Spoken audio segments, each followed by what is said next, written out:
بسم اللہ الرحمن الرحیم۔ السلام علیکم، ویلکم ٹو ماہم کہانی۔ پلیز ناول کو لائک کر دیجیے، اگر آپ نیو ہیں تو سبسکرائب ضرور کر دیجیے۔ چلتے ہیں ناول کی طرف۔ یار تم میرے ساتھ کیوں نہیں چلتی؟ جب بازل کو اندازہ ہوا وہ پھر پیچھے رہ گئی ہے تو رک گیا تھا وہ۔ عادت ڈال رہی ہوں بس، پھیکے سے وہ مسکرائی تھی، ساتھ جواب بھی ملا تھا۔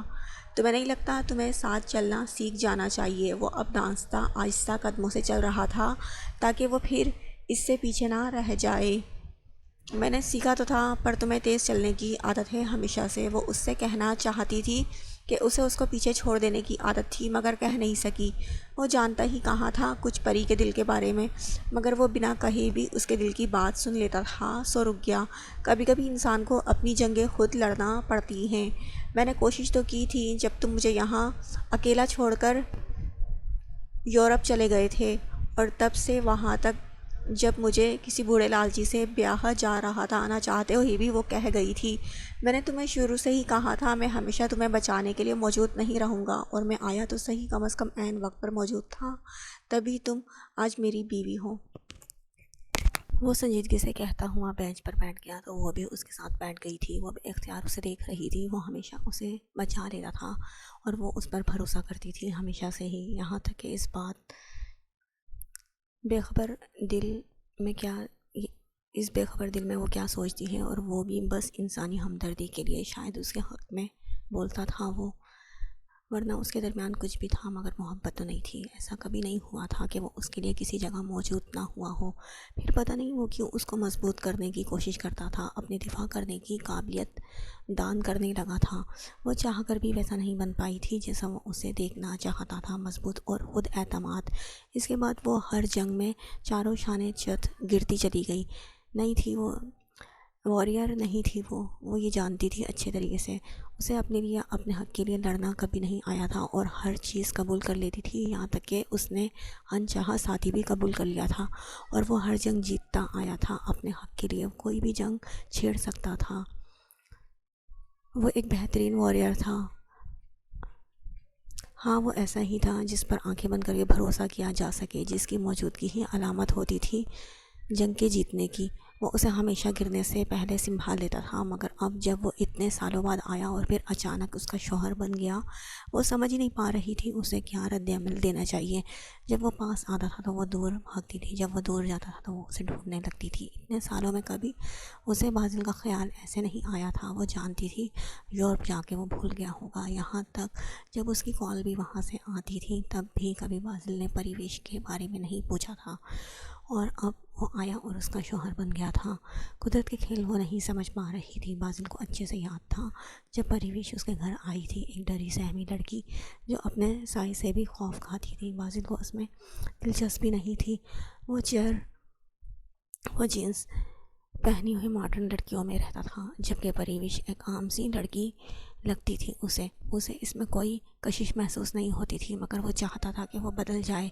جو زمانے کے ساتھ نہیں بدلتے، زمانہ ان کو لوگوں کے ساتھ بدل کر رون کر آگے نکل جاتا تھا۔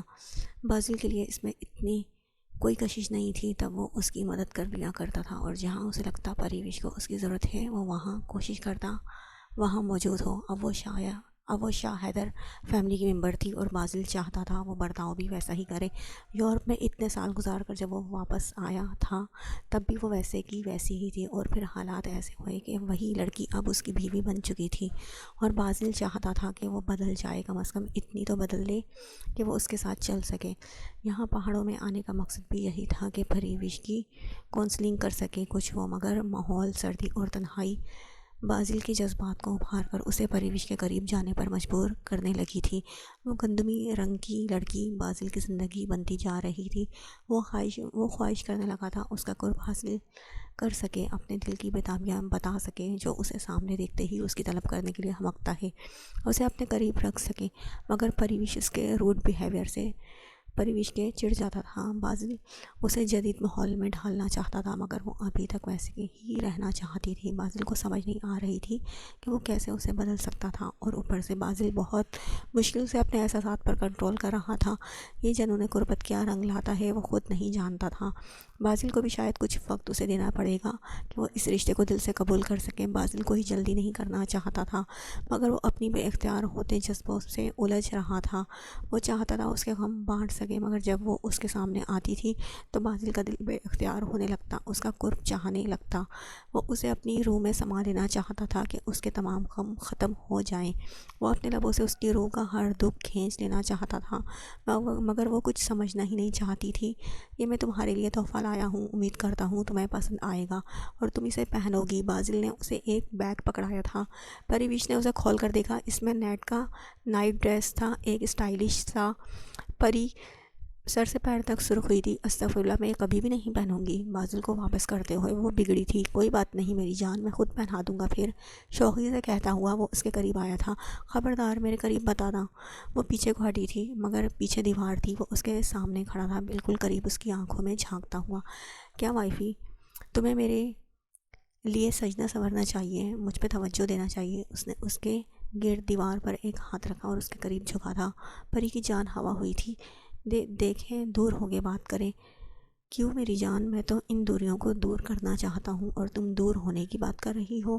پری کو سمجھ نہیں آیا وہ ایسا کیا کرے کہ بازل اس سے دور ہو جائے۔ بازل پہ خماری سی چھانے لگی تھی پری کے قریب ہونے سے۔ بہت بہت ظالم ہو یار، تمہیں اپنے شوہر کے جذبات کا ذرا بھی احساس نہیں ہے کہ تمہارا شوہر کب سے تمہاری چاہ کر رہا ہے، تمہارے قرب کے لیے تڑپ رہا ہے اور تم اور تڑپا رہی ہو۔ کب تک یہ دنیا منائی رکھو گی میری جان؟ بازل نے اب سر اس کی گردن میں ڈال دیا تھا اور اپنے ہونٹوں سے اس کی گردن کو رب کر رہا تھا۔ پری کے اندر سنسنی سی دوڑ گئی تھی، وہ ہلکے ہلکے کپکپانے لگی تھی۔ پلیز پلیز دور ہو جائے نا، مجھے ڈر لگ رہا ہے میری جان۔ کیوں ڈر لگ رہا ہے بھلا؟ شوہر کے قریب آنے پہ بھی ڈرا جاتا ہے؟ تمہارا ابھی یہ حال ہے تو جب میں تمہارے انتہائی قریب آؤں گا تو تم کیا کرو گی؟ تب تو شاید بے ہوشی ہو جاؤ۔ وہ اس کے بالوں کو کانوں کے پیچھے اڑستا ہوا بولا تھا۔ بازل کے ہونٹ سفر کرتے اب اس کے ہونٹوں کے قریب تھے۔ پلیز بازل دور ہو جائے نا، ہم مر جائیں گے۔ وہ اپنا سانس روک گئی تھی۔ اچانک بازل کی نظر اس کی زرد رنگت پہ گئی اور وہ لمحے میں اس سے دور ہوا تھا۔ پری سانس لو، دیکھو کچھ نہیں ہوا، میں دور ہو گیا ہوں۔ بازل نے اپنے دونوں ہاتھوں سے اس کا چہرہ تھاما اور اسے ریلیکس کرنے لگا۔ وہ کچھ ہی دیر میں نارمل ہو گئی تھی۔ حد کرتی ہو لڑکی تم بھی، کیا بنے گا تمہارا؟ لگتا ہے مجھے تو ساری زندگی کنوارا ہی رہنا پڑے گا۔ بازل پیچھے ہوتے ہوئے بیڈ پر گرا تھا۔ دوسرے دن وہ دوبارہ پری سے اس ڈریس کا مطالبہ کر رہا تھا۔ میں نہیں پہنوں گی وہ۔ کوئی بات نہیں جانے من، میں خود پہنا دوں گا۔ آپ ایسا نہیں کر سکتے، میں کچھ بھی کر سکتا ہوں میری جان۔ شاید ابھی تک تم نے مجھے صحیح سے پہچانا نہیں ہے اور ہم یہاں پہاڑوں میں اکیلے ہیں، کون مجھے روکے گا میری مرضی کرنے سے؟ اچھا میں پہن لوں گی۔ کب میری جان؟ آج رات میں تمہیں اس ڈریس میں دیکھنا چاہتا ہوں۔ ٹھیک ہے۔ وہ بے بس ہوئی۔ وہ جھجکتے ہوئے بازل کا دیا نائٹ ڈریس پہن کر روم میں آئی تھی۔ ڈریس پہ ایک شال سر سے پیر تک لے رکھی تھی۔ بازل سخت بدمزہ ہوا تھا۔ میری جان، اتنے خوبصورت ڈریس پہ شال نہیں لیتے۔ بازل نے کھینچ کر شال اتاری اور دیکھتا رہ گیا تھا۔ سنہرے بدن پر سرخ رنگ کی نائٹی غضب ڈھا رہی تھی۔ پریوش بازل کو یوں مبہوت ہو کر اپنی طرف دیکھتا پا کر شرم سے لال ہو گئی تھی۔ وہ ویسٹرن طرز کی باریک نائٹی تھی جس سے پریوش کی خوبصورت بدن یوں جھانک رہا تھا جیسے چاند بادلوں میں سے گزر رہا ہو۔ بازل کو اسے دیکھ کر یوں لگ رہا تھا جیسے وہ خواب دیکھ رہا ہو۔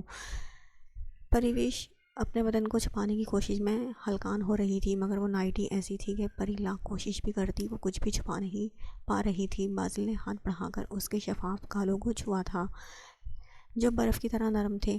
تم جانتی ہو میں نے تم سے شادی کیوں کی؟ نہیں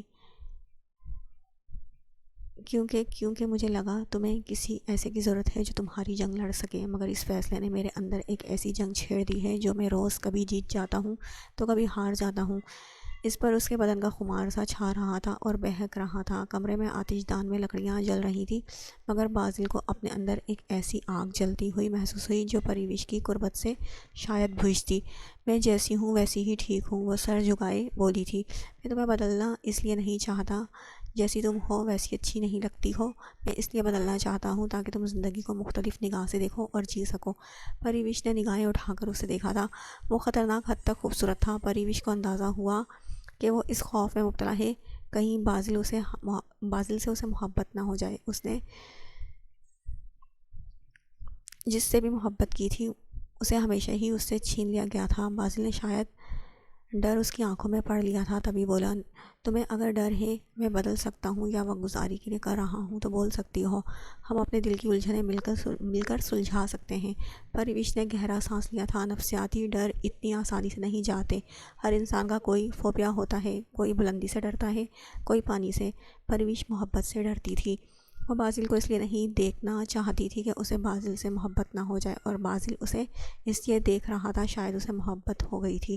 وہ دونوں اپنی اپنی جگہ ایک ایسی جنگ لڑ رہے تھے جس میں کوئی ایک بھی ہارتا تو شکست دونوں کو ہوتی۔ بازل نے اسے اپنے قریب کیا ہوا تھا، پر اپنی سوچوں میں گم اتنی تھی کہ اسے پتہ ہی نہیں چلا تھا۔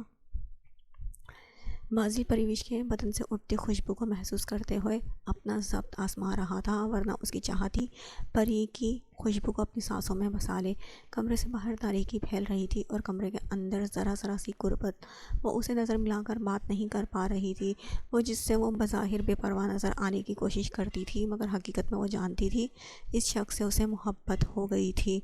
جب وہ سامنے ہوتا تھا تو وہ اس کی نظریں اس کے چہرے کو ڈھونڈتی تھی، اور جب وہ سامنے آتا تھا تو وہ اس کی نگاہوں سے دور بھاگنا چاہتی تھی۔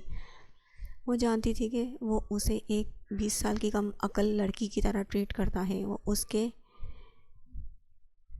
چھوٹی چھوٹی ضدیں پوری کرتا ہے۔ پورے خاندان میں جس کی ایگو تھی مشہور تھی، وہ اس کی باتیں سن لیتا تھا اور اس کے لیے اس حد تک چلا گیا تھا کہ اس سے شادی کر چکا تھا۔ وہ جانتی تھی اس کی عنایتوں کی وجہ اس کی محبت نہیں تھی، اور اسی وجہ سے وہ بازل سے دور رہتی تھی، اور یہ بھی جانتی تھی کہ وہ اس سے محبت نہیں کرتا اور نہ کر سکتا ہے۔ وہ دیوتائی شہزادوں کی طرح وجیح شکل رکھتا تھا اور کنیزوں جیسی وہ عام سی صورت رکھتی تھی، بھلا وہ اس سے محبت کیسے کر سکتا ہے؟ وہ شاید اس کی ہوس رکھتا تھا، تبھی وہ اس کے پاس آنا چاہتا تھا۔ وہ سارے تکلیف وہ سچ جانتی تھی، مگر پھر بھی جب وہ اس کے سامنے آتا تھا اس کا دل بے اختیار ہو کر چلانے لگتا تھا کہ وہ اس کی محبت میں اوندھے منہ گر چکی ہے۔ وہ کب اس کی نسوں میں خون کے ساتھ شامل ہو کر گردش کرنے لگا اسے پتہ بھی نہیں چلا تھا، مگر وہ بازل کے سامنے ایسا کچھ ظاہر نہیں کرتی تھی۔ وہ اپنی انہی سوچوں میں گم تھی جب وہ آیا تھا۔ مجھے وقت چاہیے اس رشتے کو قبول کرنے کے لیے۔ وہ جو اس پہ جھکنے لگا تھا اس کی بات پہ وہیں رک گیا تھا اور ایک گہرا سانس فضا میں خرچ کیا۔ ٹھیک ہے، وقت لے لو، لیکن ہاں، میں خود پہ کب تک قابو رکھ سکوں گا نہیں جانتا۔ جب میرے جذبے مجھ سے سنبھالے نہیں گئے، میں اپنے جذبوں کے آگے ہار گیا تو تم سے اپنا حق وصول کرنے آ جاؤں گا، اور تم بھی مجھے نہیں روک پاؤ گی، سمجھی؟ وہ تیزی سے کمرے سے باہر نکل گیا۔ اسے سگریٹ کی طلب ستانے لگی تھی۔ وہ روم میں کچھ ڈھونڈ رہا تھا کہ پری قریب آئی۔ کیا ہوا؟ کچھ چاہیے کیا؟ مجھے تم چاہیے ہو۔ مجھے کسی چیز کی طلب نہیں ہے، بس تمہاری ضرورت ہے۔ اسے احساس نہیں ہوا کب اس کی آنکھوں کے گوشے نم ہوئے تھے، اور وہ اس کی آنکھوں کی نمی دیکھ کر ایک لمحے کو حیران ہوا تھا، اور پھر لپک کر اس کے پاس آیا۔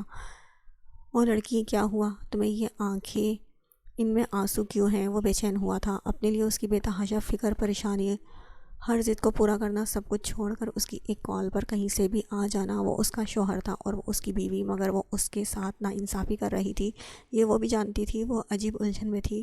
وہ اسے دیکھنے لگی تھی۔ وہ مضبوط تھا، خود اعتماد، بہادر اور جیدار، اور بہت زیادہ خوبصورت، اور وہ ایک ڈری ہوئی کبوتر سی لڑکی۔ پتہ نہیں اس نے کیا سوچ کر مجھے اپنایا۔ ہمدردی کے لیے شاید وہ کچھ نہیں بولی تھی۔ اسے خاموش پا کر وہ اس کے پاس ہوا تھا۔ سب ٹھیک ہو جائے گا پری، تم کیوں پریشان ہو؟ وہ اس کے کاندھے کو تھپک رہا تھا جیسے تسلی دے رہا ہو، مگر پریوش کا دل ان دنوں عجیب الجھنوں میں گرفتار تھا۔ اسے کچھ بھی اچھا نہیں لگ رہا تھا، یہاں تک کہ اپنا آپ بھی نہیں۔